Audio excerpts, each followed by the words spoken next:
Hi, I'm Amy from Restoring Venus, and today we're going to get into the pool and learn some different moves that you can do to help increase your activity and reduce your pain.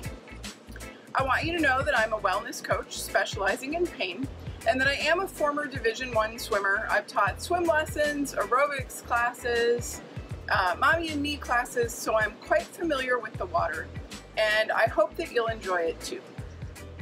I know we're often told by medical professionals that if you're experiencing persistent pain, one of the best things that you can do is get into the water. Well, I'd like to share with you a couple reasons why that is. The first thing is water's buoyant. It helps you float, it takes some of the weight off of your joints, and we see that as a positive thing. Decreased weight bearing is another way that you'll hear people talk about that. It's a little bit easier on the joint, less impact. That's good and all, but it's not the only thing that being in the water can do. Another thing that's often talked about with water rehab is that it may reduce some inflammation. The water pressing against your skin kind of acts like a compression garment and may help reduce inflammation. We'll take the may, right? Another thing that it does is that you have to stabilize your whole body when you're playing in the water. You've got to use your tummy, your arms, your legs. So it's a full body workout, even if you're not swimming. This is great because without even trying, you're getting a terrific workout. And the last thing is probably my favorite. The sensation of the water all around your body is like desensitization, and that's something that's very important for people in persisting pain. When it hurts to put our clothes on, clothes that are too tight touch us, light touch is painful, sometimes just floating in the water can be something that's incredibly helpful to reduce our distress and our pain. So welcome to Mermaid in the Making. Why am I calling it that? Well, mermaids love to have fun. They play. And you know what? Through that play, they build endurance, they build muscle, and they have fun. Exercise shouldn't be boring. And you know what? Have you ever seen a fat mermaid? I didn't think so. So, while you're experimenting with these movements in the water, I want you to be having fun.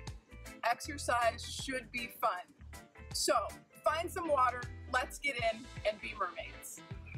Hopefully you have found some water to get in, and the first thing I'm going to show you is really easy things that you can do. Don't require a lot, except for some foam noodles. You can pick these up at your dollar store, at Walmart. I've even seen them at Michael's. So find yourself a couple noodles that you can take into the water with you, and the first thing we're going to do is we're just going to float. So I'm going to put this around my arms. I'm going to hang on to these so they don't float away, because that happens a lot. And then I'm going to put my feet up like I'm relaxing. Oh, that feels pretty good. And if you feel like your bottom's not quite supported enough, got to be a little, creative there. You're just going to float.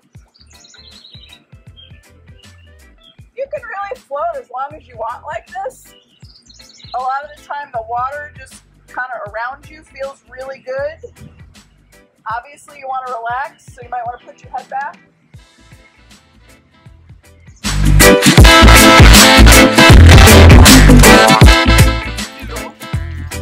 Put it underneath your arms for support. Now I'm not really producing any effort to do this. The noodles are holding me up, and I'm just going to bend my knees and kind of rotate side to side.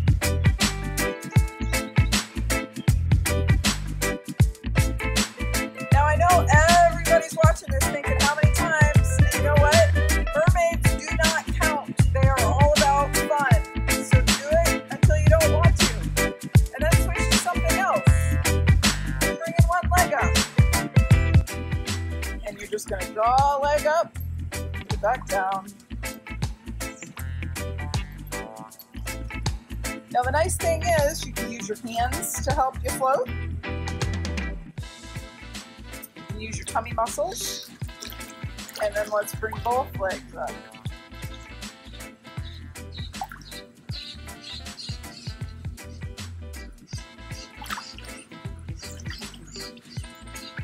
See, more like a mermaid already.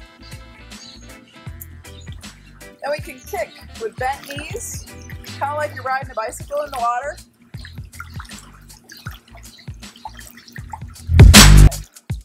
Movement and exercise should be fun. So I'm just kind of gonna bike around in a little circle.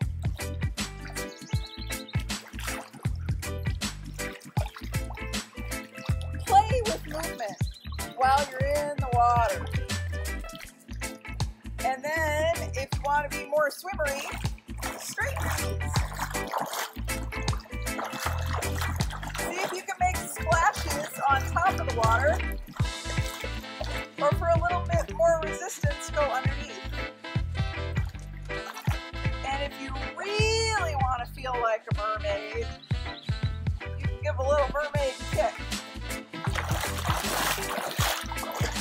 Some ways that you can practice being a mermaid in the water with some ease-in movements. And like we said, mermaids like to have fun. So I think the last thing we need to do is show you a game that you can play with your kids. So Erin, if you'd get in with me. Simon says duck your head underwater. Mom says no. I'm Simon.